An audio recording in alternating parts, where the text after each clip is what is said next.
Hey, what's up guys? Ethan Hamrick here with Wish Upon a Fish, and welcome back to the channel. In today's video, we're going to talk about the most recent bass tournament that my grandpa and I fished in.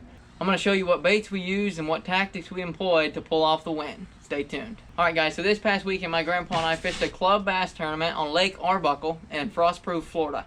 We had one full day to pre-fish the lake before the tournament, so we went down there the day before the tournament, scouted around, looked for places to catch fish. Unfortunately, it was slow for us the first few hours of practice. Only caught 2 small fish, but the wind was blowing real strong out of the north. It made it tough to fish a lot of the area in the lake. So we decided that afternoon to stay on the north end of the lake and focus on the calm water that we could find in that area. We ended up finding some fish that afternoon in some scattered, isolated lily pads real close to the launch on the north end of the lake. At one point, I had about 10 bites in half an hour, and the fish were really biting good, so we decided that's where we were going to start the next day during the tournament. So the following morning during the tournament, we were one of the first boats to go out. The area we wanted to fish was right there by the launch, so we just trolled over there and started fishing right away, and it did not take long for those fish to start biting.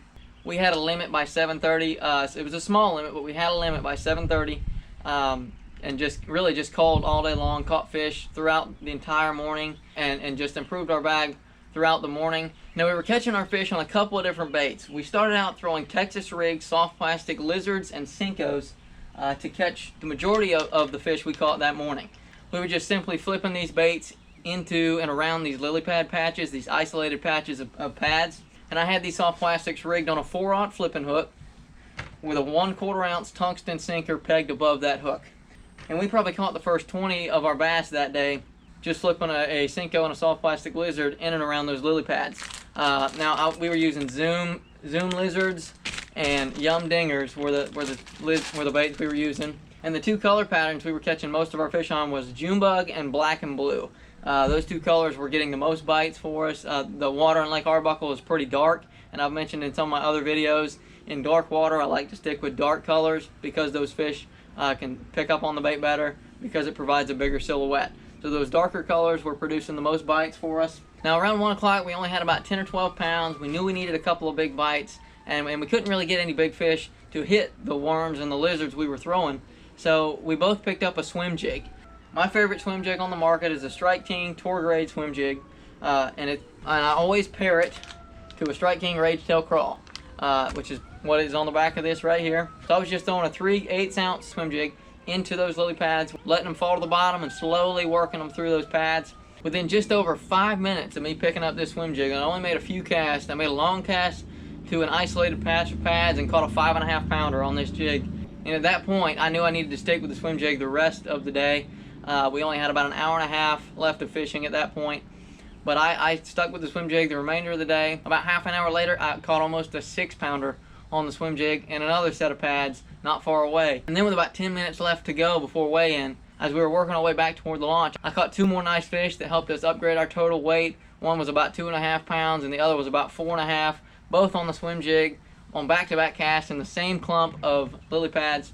So the swim jig really came through for us. It ended up giving us over 20 pounds. We had 21.25 pounds that day.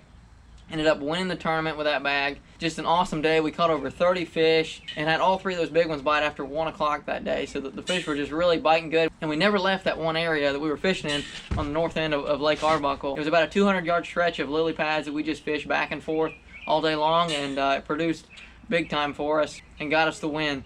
But keep these baits in mind the next time you're out on the water this spring. Lizards, Senkos, and swim jigs are all awesome lures to throw during the spring.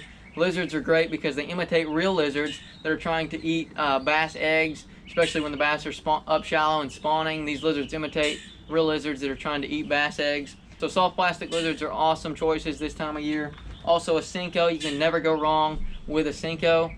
Just Texas rig, Wacky rig, Nico rig, Carolina rig, however you want to rig a Senko. A Senko is always a great option as well. And then the swim jig. It's a very versatile bait that you can throw any time of year, and it tends to get those bigger fish to bite. It gets fewer bites, but it tends to get those bigger fish to bite. So I love throwing a swim jig as well. It's another great choice. So keep these baits in mind the next time you're out on the water this spring. Look for isolated cover as well. We were fishing those isolated lily pads. Isolated cover is a great place for bass to hang out. It's something different than just the main shoreline cover and vegetation. So look for that isolated cover as well the next time you're out on the water. As always, thank you so much for watching the video, guys. If you enjoyed it, please be sure to smash that like button. Subscribe to our channel up in this corner. Check out our latest video in this corner and a couple of our other videos down below. And there'll be a lot more exciting and helpful fishing videos headed your way. We'll see you soon.